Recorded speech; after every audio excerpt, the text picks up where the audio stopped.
You know, I'm very independent-minded. You know, I call myself a little bit of a conservatarian, you know, and in a world where everybody seems they want to pick a tribe, I'm very open-minded. I want to talk to a lot of people, and that's what you do, and which is what I enjoy. People who have an open mind, who are willing to look at everybody. Even if I don't agree with you, I do want to hear what you have to say, and in today's world, that's refreshing.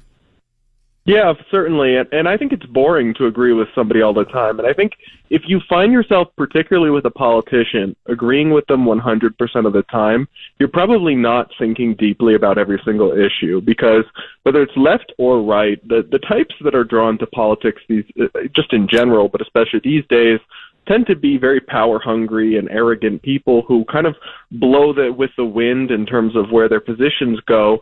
None of them are 100% correct about anything, in my view. And I think if you are short-circuiting your thinking and just kind of adopting whatever position you perceive your tribe to be on, you're probably doing yourself short thrift, because you probably have a more nuanced take on things if you realize it. And frankly, it's just boring to agree all the time. It's more fun to have a different view, to push back on things, to be devil's advocate a little bit. Yeah, well, it's good, because I've always said, man, Brad, you know this, you got to challenge your beliefs every once in a while, too, to go, are my beliefs really, like, are they based in reality? It's the data and facts. Do they hold up?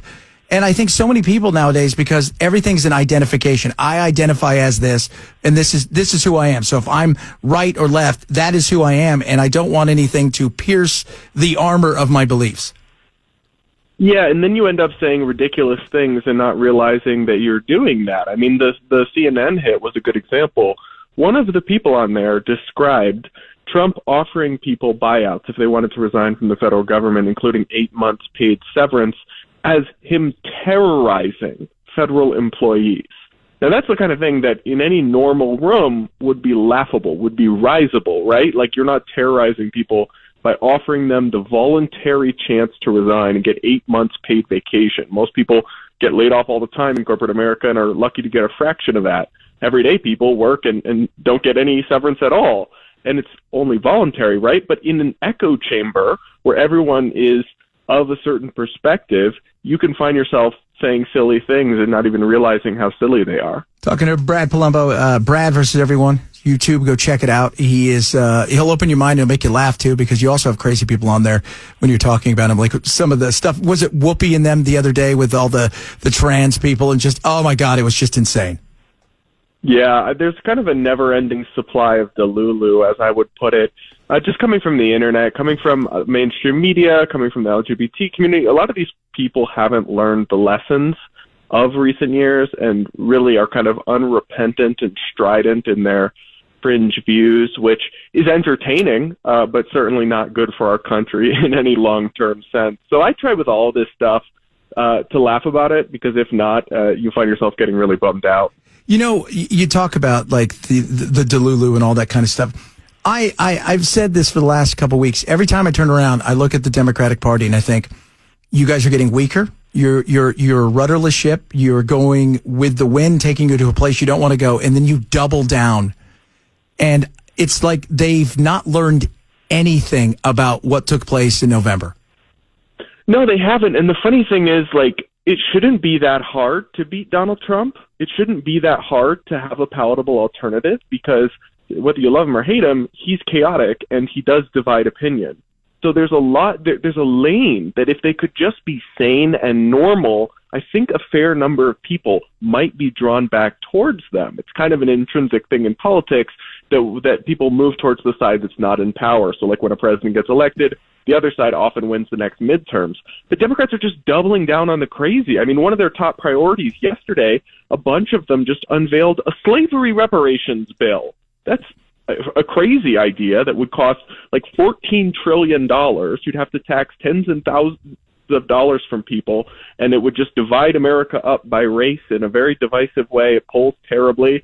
They're like, yeah, we'll lead with that. That's how we'll lead with our Trump resistance. It just shows to me, I mean, you saw this at the DNC nominations for the vice chair and chair recently. They had the land acknowledgement. They had the hubbub over what to do with a non-binary candidate and their gender balancing rules.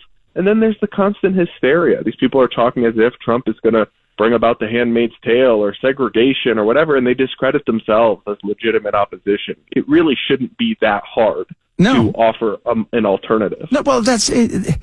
I've often wondered, like when you were on with CNN, because I've done a couple of those things, and I just, they ask some of the most insane questions, and I almost feel like they're getting on the phone, because I've done a couple of hits with like Nancy Grace and stuff like that, and they're like trying to pump you up, and I'm like, are you being serious right now? Do you want me to say something ridiculous? Because that's what they're looking for.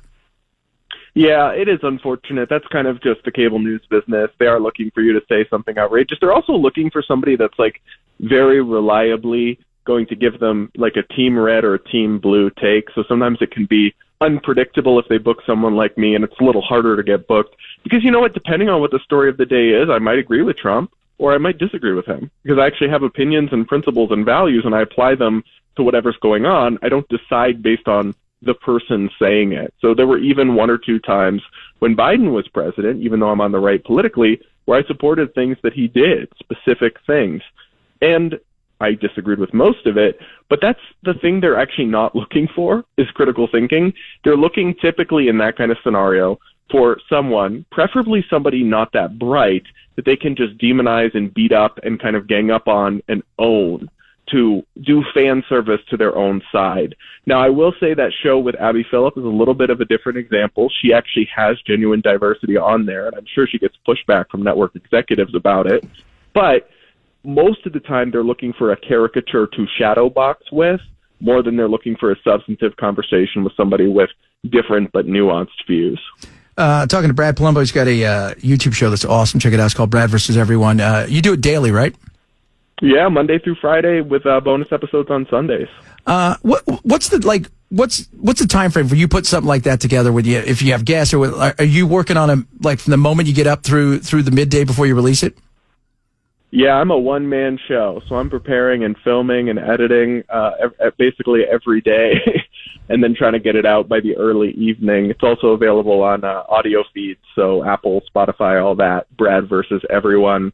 I'm a one-man show for now, but it's doing really well, growing really fast, and I think a lot of people appreciate entertaining content that will also inform you, because it can be tiresome to listen to just serious stuff all the time. Oh, and I know. Again, with all the insanity, we do have to laugh at it, because if we don't, we will end up crying. Yeah, I that's the one thing we do here. We just talked about Doug's party, right? The old guy in Bucks County is throwing a party. He's 87, and it went viral.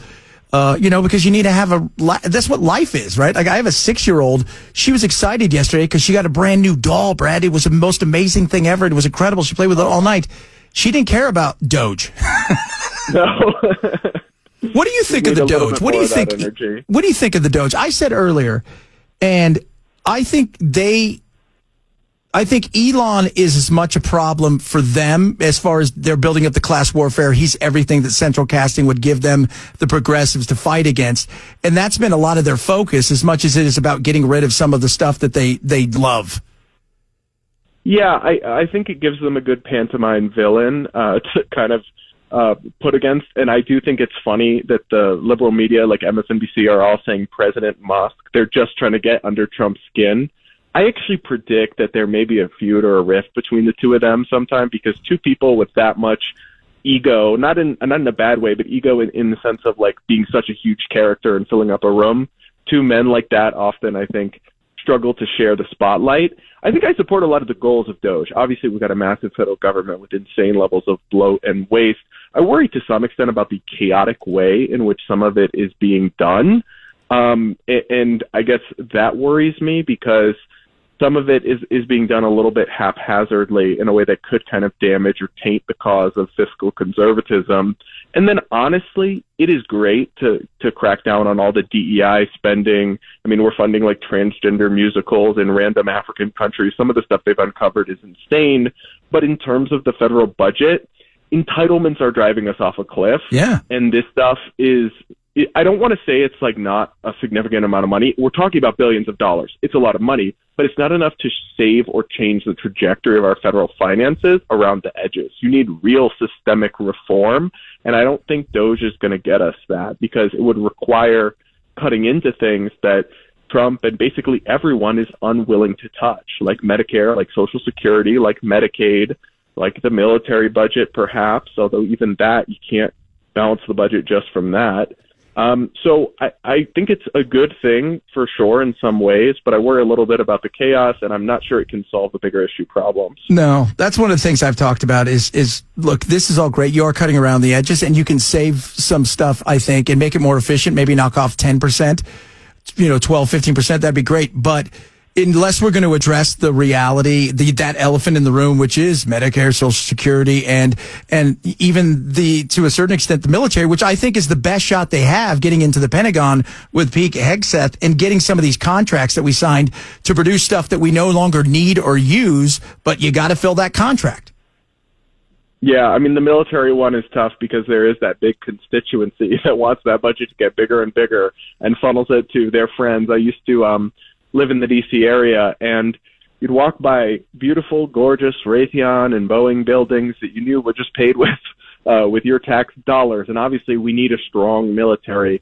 I'm not convinced we need to spend quite as much as we do, like more than the next 10 countries combined or whatever. But it is a bit of a misnomer when Democrats or liberals focus on just cut the military budget. The math there doesn't math. You could not balance the budget just from military cuts alone. And obviously, it's still going to be a very significant expenditure in such a big and dangerous world. But maybe somebody like Pete Hegseth, an outsider, will be willing to shake things up a little bit. He's already cut out the identity months, which I know upset people's feelings, but I think by and large, I have no issue with. I think the military, we're still obviously going to honor and acknowledge Black History Month as society. Even Trump acknowledged it. But the military is not the place for identity politics. It's the place for raw efficiency and brutality to keep America safe. And I'm fully supportive of that, even though some people seem to think it's the end of the world if they don't get to put pronouns in their email signatures from their Pentagon.gov. Which is so bizarre. Like, isn't that the weird? Like, the military is meant for this, Brad. You get broken down, they build you back up, now go crush and kill things. That's it. Like that's what you're there for. I've never served, so I can't speak to this, but unity is very important, right, from what I hear. And dividing people up by their identities like this, I think we've realized as a society is not unifying. It is divisive. Yeah, it's a weird world, man. I love having you on. I appreciate it. Love watching your show. Tell everybody where they can reach out to you if they want to check out your Twitter and everything. Yeah, check out the Brad versus Everyone podcast, wherever you get podcasts, or on YouTube, or just search Brad Polumbo on any social platform, Instagram, Twitter, all that. And yeah, thank you for having me on. Appreciate it, brother. We'll talk to you soon. Bye. Thanks. Brad Polumbo there. Enjoy talking to him. He's interesting. I like the fact that we talk to all kinds of people.